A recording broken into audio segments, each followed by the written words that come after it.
contabilidad, libro, lo que exige la ley, como les decía, es libro diario y libro de inventario y balance. ¿Qué es el libro diario? Es donde vamos a ir, fíjense que el libro de inventario y balance es uno solo, que se llama de inventario y balance, ¿sí? No nos confundamos. Libro diario, les mencioné ahí, se registran todas las operaciones relativas a la actividad y que tengan efectos con el patrimonio, ¿sí? Todo lo que va pasando dentro de esa actividad lo vamos a ir asentando en el libro diario. Recuerden que no se puede borrar, no se puede tachar, no se puede interlinear. Hay que llevarlo, esa es la forma de llevarlo correctamente. ¿Para qué? Para que después también tenga validez probatoria, porque si yo después presento algo que no está llevado en legal forma, no va a tener la validez probatoria que necesito que tenga, o que la ley otorga. Bien, volviendo entonces, libro de inventario y balance, tienen la descripción del activo y del pasivo, ¿sí? Que tengo y que debo, ahí va, eso es lo que va a decir el inventario, y el balance justamente es este cotejo del activo y del pasivo, que nos va a hacer ver desde los libros si hubo ganancias, si hubo pérdidas, o si empatamos, de alguna forma. Ahí es donde entra la figura del contador, ¿sí? Haciendo este cotejo y estos balances. Además, que van a ver que algunos sujetos de derecho, en especial las personas jurídicas, algunas sociedades, tienen obligación de presentar estos balances a la autoridad administrativa, pero no me quiero adelantar mucho, ¿sí? Esto es genérico. Y ahí les decía dónde se rubrican en el registro público. Bien, ¿cuáles son los beneficios? Hoy me estoy adelantando a todas las filminas. ¿Cuáles son los beneficios? Poderlos presentar en un juicio como eficacia probatoria. Esto ya estaba en el artículo 26, inciso primero del Código de Comercio, y hoy lo encontramos en el 320 del Código Civil y Comercial. En el 320 dice quiénes son los obligados, y la eficacia probatoria la van a encontrar a partir del 330, si no me equivoco, ya les digo. Y es algo... No está en el 330, ya les voy a decir en qué artículo está. Respecto a eficacia, en el 330, digo bien, sí. La eficacia probatoria la tienen en el 330, ¿sí? 320 dice obligación de llevar libros, y acá ya se lo modifico, así cuando lo subo está bien, en vivo. 330 tienen la eficacia probatoria de los libros. Y acá hay una situación que no la vamos a votar en este curso, pero una situación para tener en cuenta. En cuanto a la eficacia probatoria, si estamos en un juicio, hay dos partes, ¿sí? Están enfrentados. Si las dos partes tienen obligación de llevar libros y lo llevan en debida forma, como la ley dice, y hay contradicción entre lo que dice un libro y el que dice el otro, el Código Civil y Comercial dice se tiene que desestimar esa prueba. O sea, lo que queremos probar, pruébenlo por otros medios. Pero si los dos llevan regularmente los libros y hay contradicción, se desestima. Si uno tiene los libros en legal forma, pero está en un juicio contra otro que no tiene obligación de llevar libros y no los lleva, mis libros van a ser un principio de prueba por escrito. ¿Se entiende? Entonces yo voy a poder probar si tengo los libros llevados en buena forma y el otro no los presenta, tiene obligación de llevarlos y no los presenta, o no los tiene no los lleva en forma regular. Pero si nos encontramos con dos partes, con libros llevados en legal forma, y hay contradicción, no lo vamos a poder usar como prueba. Esta cuestión de la eficacia probatoria no es algo rotundo, sino que depende contra quién estemos litigando. ¿Se entiende? Bien. Seguimos, entonces si llegamos al empresario individual. También, para definir al empresario individual, nos vamos al 320, porque el 320 dice titular de una empresa, con lo cual ahí ya no tenemos dudas. El 320, cuando dice quien es titular de una empresa tiene obligación de llevar libros y llevar contabilidad, está hablando del empresario individual. Entonces sepamos que ¿por qué decimos empresario individual? Porque nos estamos refiriendo a la persona humana que es titular de una empresa. Si es un conjunto de empresarios que son titulares de una empresa, vamos a estar hablando de una sociedad, ¿sí? Una sociedad formal o informal, que esté inscripta o que no esté inscripta, pero sociedad, que lo van a ver a partir del martes. El empresario individual es una persona que está a cargo de la actividad empresarial. Y esa persona tiene obligación de llevar libros, ¿sí? ¿Libros cuáles? De diario, inventario y balance. Se aplica todo lo que dijimos hasta ahora sobre los libros. ¿Y dónde se inscriben? En el registro público, a los efectos de esta rúbrica de los libros. Y además de la figura del empresario individual, acá nos surgen otras figuras que, bueno, acá les puse empresas unicornios, y si estoy hablando de empresa no es sujeto, lo sigo pensando a medida que voy, pero ahora voy a la aclaración, ¿sí? Porque son sujetos, son cuestiones económicas, pero queríamos mencionar acá para no estar pensando que todo es lo mismo, ¿sí? No todo es lo mismo. El emprendedor es una figura que empezamos a asimilarla hace relativamente poco, y en la ley 27349, que se llama Ley de Apoyo al Capital Emprendedor, eso es lo que quiere decir LACE, Ley de Apoyo al Capital Emprendedor, es una ley que la vamos a ver más adelante también cuando veamos sociedades por acciones simplificadas. En su artículo 2 define qué es un emprendedor, y es una persona humana que da inicio a nuevos proyectos, ¿sí? La ley dice productivos en la República Argentina, o desarrolla o lleva adelante un emprendimiento, ¿sí? En los términos de esta ley, ahí la ley también dice que es un emprendimiento. Entonces, fíjense cómo el empresario ya está a cargo de la actividad empresarial, que la actividad empresarial ya está en movimiento, ¿sí? El emprendedor está un paso antes, tiene la idea novedosa y la quiere llevar adelante.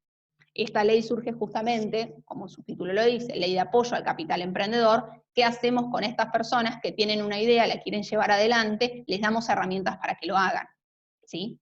Para beneficiar y para fomentar el emprendedurismo.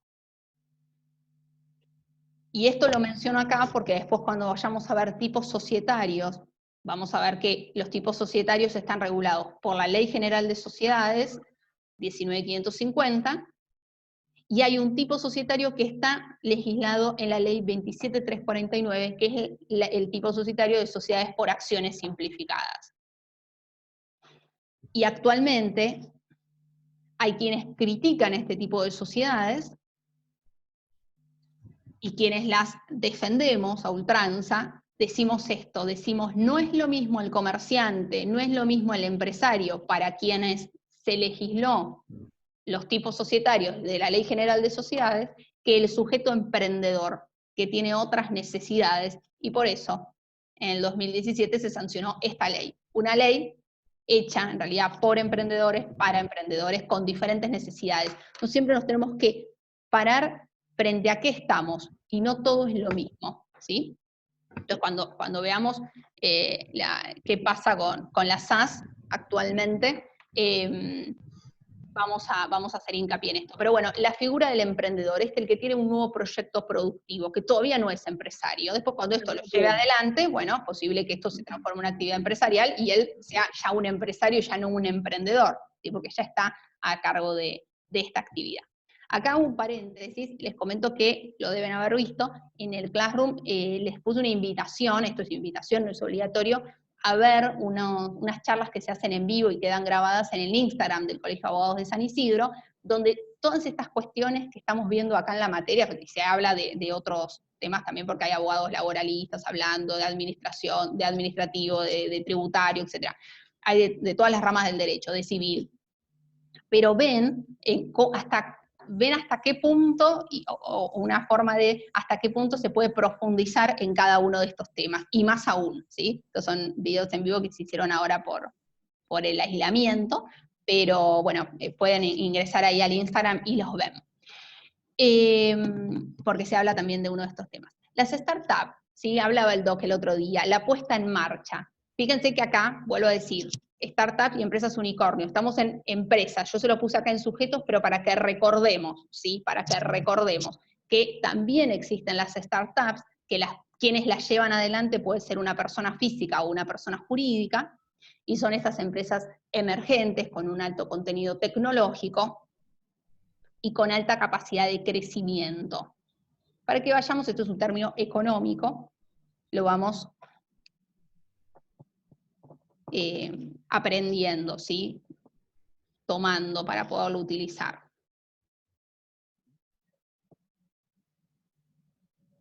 Y las unicornios, las empresas unicornios, también son empresas tecnológicas,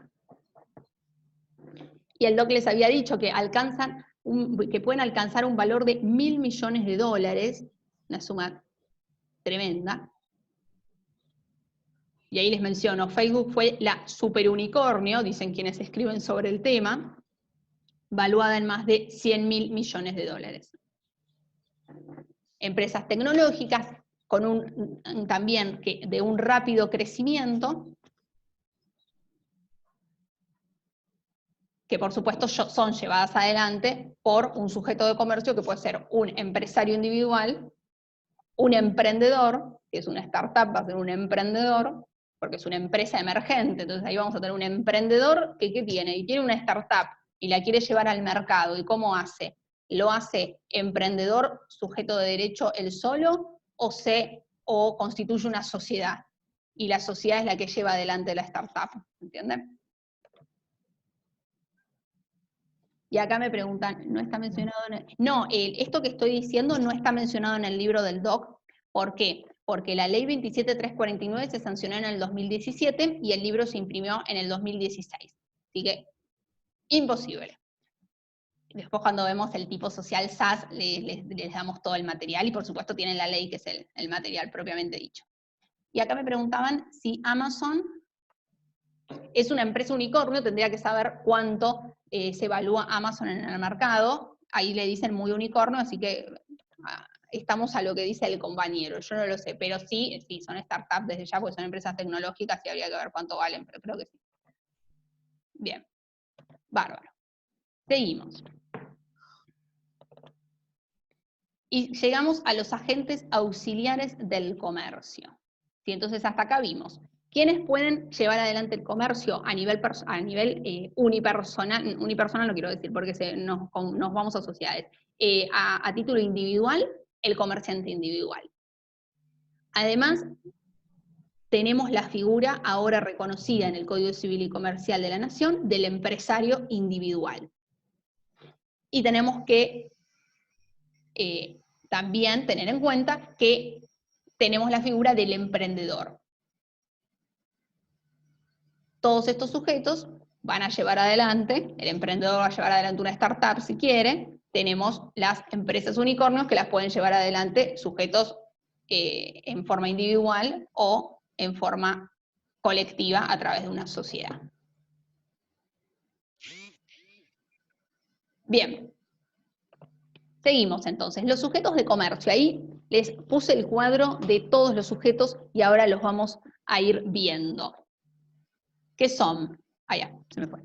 ¿Qué son? Los agentes subordinados, agentes auxiliares, recordemos que son quienes colaboran, ¿sí? Colaboran con el comerciante. En algunos casos nos vamos a encontrar que ellos también son comerciantes.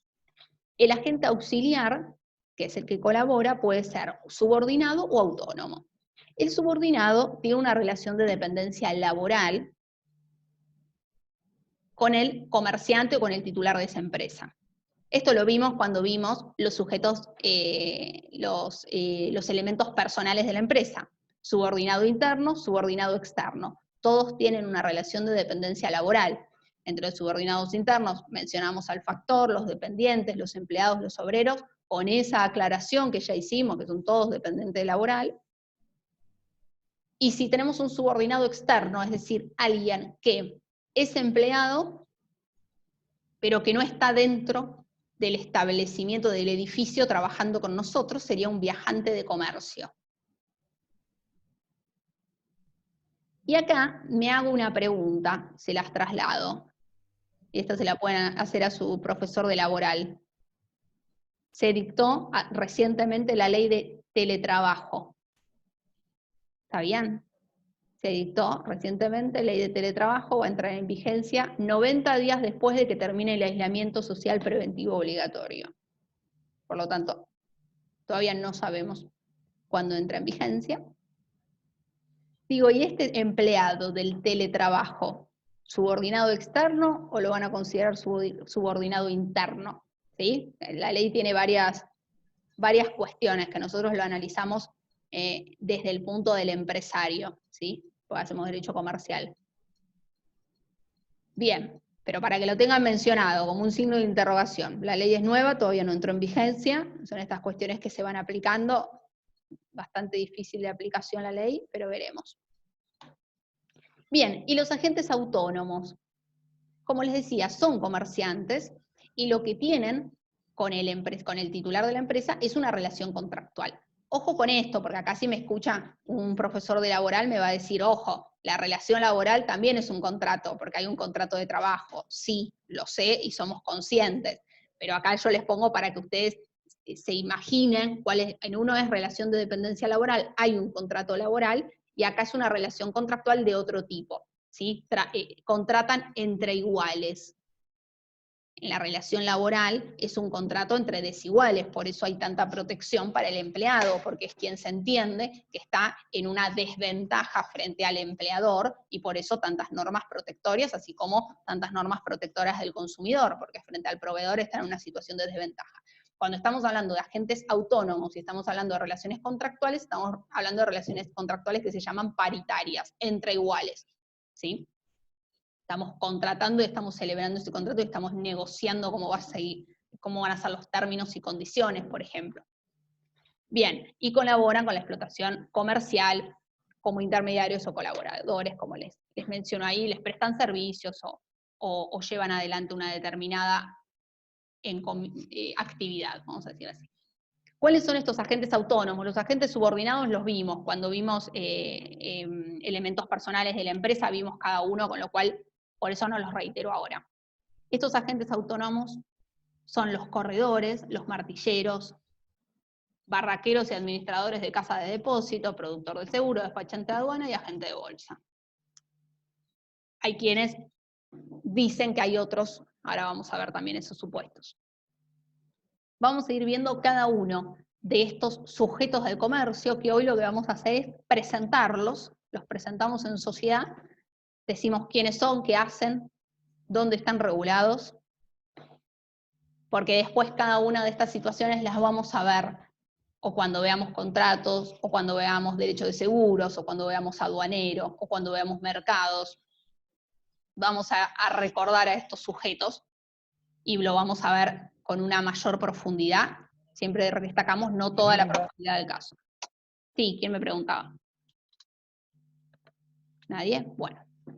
Sigo. ¿Qué es el corredor? Entonces, corredor hablamos un poquito cuando hablábamos del artículo 8 del Código de Comercio, en la operación de corretaje, hablamos del corredor.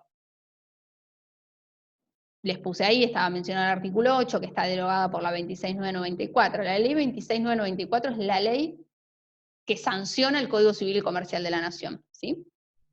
Lo que pasa es que esa ley, además de sancionar el Código Civil y Comercial, deroga el Código de Comercio, deroga el Código Civil, modifica la ley de sociedades, y hace varias cosas la ley. Y estaba, la figura del corredor, estaba regulada en el Código de Comercio, en los artículos que ahí les menciono, y habían sido derogados ya por la 25028. Fíjense que por el número pueden advertir que es anterior a la modificación del código, ¿sí? Porque los números de leyes nacionales o provinciales van desde el 1 en adelante. Entonces, en el Código de Comercio lo mencionaban como un acto de comercio. La figura del corredor estaba normada en el Código de Comercio, estaba regulada en el Código de Comercio, hasta la ley 25028, que reguló la figura del corredor por fuera del Código de Comercio. Y hoy está vigente esta ley. Y en el Código Civil y Comercial de la Nación tenemos regulado el contrato de corretaje. En la parte de contratos van a ver, eso es una novedad del código, que se reguló el contrato de corretaje. Como les decía, quienes regulan esta actividad es a nivel nacional, ley 2266 modificada por la 25028, que una de las novedades que trajo fue que al corredor se le exige tener un título universitario, se tienen que inscribir en el colegio de corredores para poder ejercer la profesión.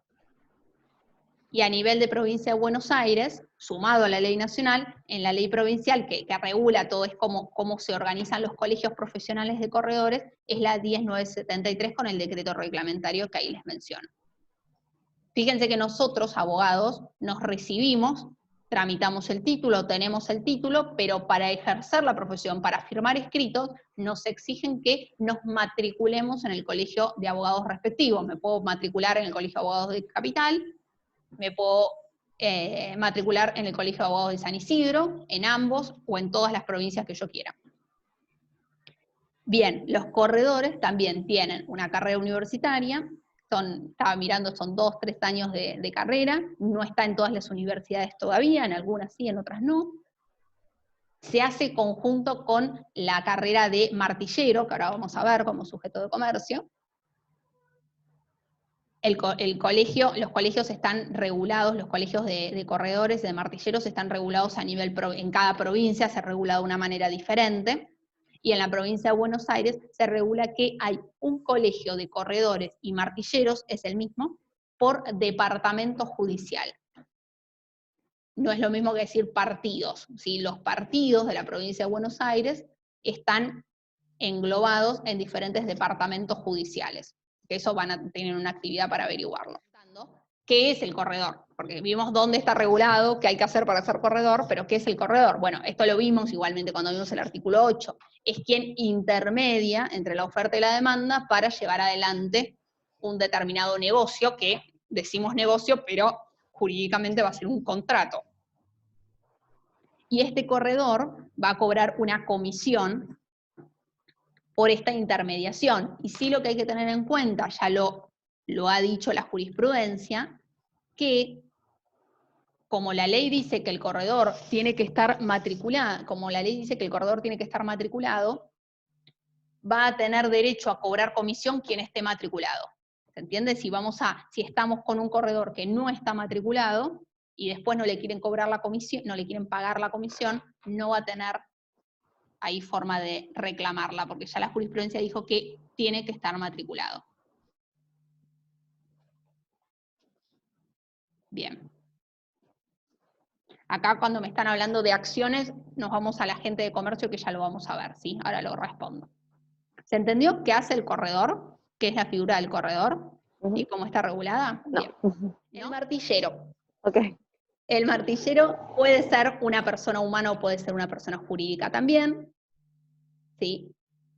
En el corredor se los puse y no se los indiqué, que también puede ser persona humana o puede un conjunto de corredores juntarse como persona jurídica, como una sociedad, ¿sí? Ahí después les voy a compartir un fallo de la Cámara Nacional en lo Comercial de la Capital Federal, que decía que si bien pueden constituir sociedades los corredores, pero todos tienen que ser corredores y todos tienen que estar matriculados. Es decir, no es que yo como abogada puedo hacer una sociedad con 2 corredores, ¿sí? Y es una sociedad que ejerce el corretaje, porque yo no estoy matriculada como corredora. Eso es lo que decía el fallo. El martillero también puede ser una persona humana o puede ser una persona jurídica, también estaba indicado en el artículo 8, en el mismo inciso donde se hablaba de corretaje, estaba regulado en el Código de Comercio hasta la sanción de la ley 2266, fíjense que es la misma ley de corredores, que regulan ambas actividades. Y la ley provincial es la misma también, por eso cuando hablamos de la carrera es la misma y el colegio de martilleros y corredores en provincia de Buenos Aires es el mismo. Eso después habría que ver en cada provincia cómo es. ¿Qué hace el martillero? Ustedes lo vieron, ¿sí? Se encontraron con un martillero cuando vieron los edictos de subastas, ¿sí? Porque el martillero va a llevar adelante estas subastas públicas, estas que son subastas privadas, o va a llevar adelante las subastas judiciales también, pero ahí va a estar actuando como un auxiliar de la justicia. Recuerden que en las subastas judiciales se aplica el código procesal de cada jurisdicción, y en las subastas públicas, ¿sí? Es el derecho común, es el derecho de fondo, no de forma. Se le dice derecho de forma al código procesal, y derecho de fondo a la ley común, código civil, leyes, ¿sí? Que no son procesales. Pero el martillero puede actuar en una u otra. También puede tasar inmuebles, ¿sí? Y tiene diferentes facultades. Y fíjense que en estas leyes, como en las leyes que vamos a ver de los otros sujetos de comercio, siempre tenemos incompatibilidades, cuáles son los requisitos para ejercer la función, cuáles son las incompatibilidades, en qué casos los van a sancionar, en qué casos le van a suspender la matrícula, ¿sí?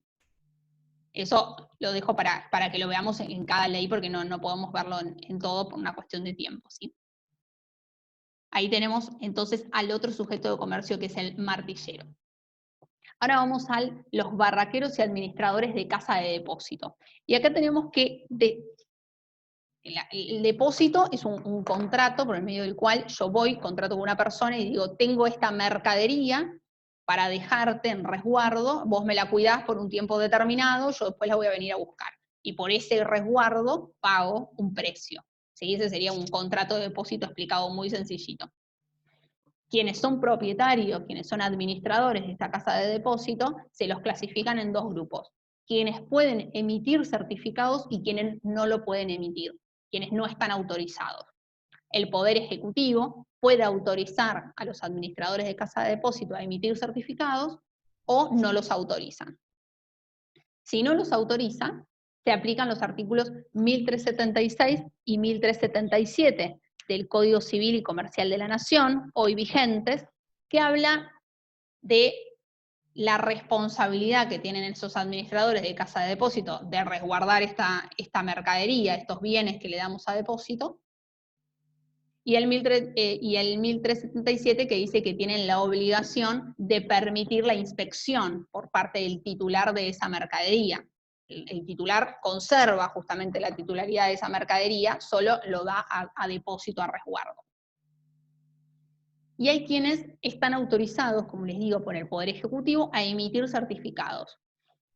Esta situación está regulada por las leyes, y ahí les puse los años para que vean, estas leyes están vigentes. Ley 928 de 1878 y Ley 9643 del 1914. ¿Cuáles son estos certificados que están autorizados a emitir las casas de depósito? Certificado de depósito y warrant.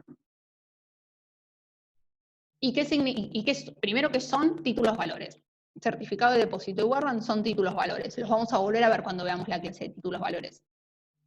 El certificado, y explicado lo más sencillo que se puede, el certificado son papeles, ¿sí? Tengo un papel que es el certificado de depósito y tengo otro papel que es el warrant.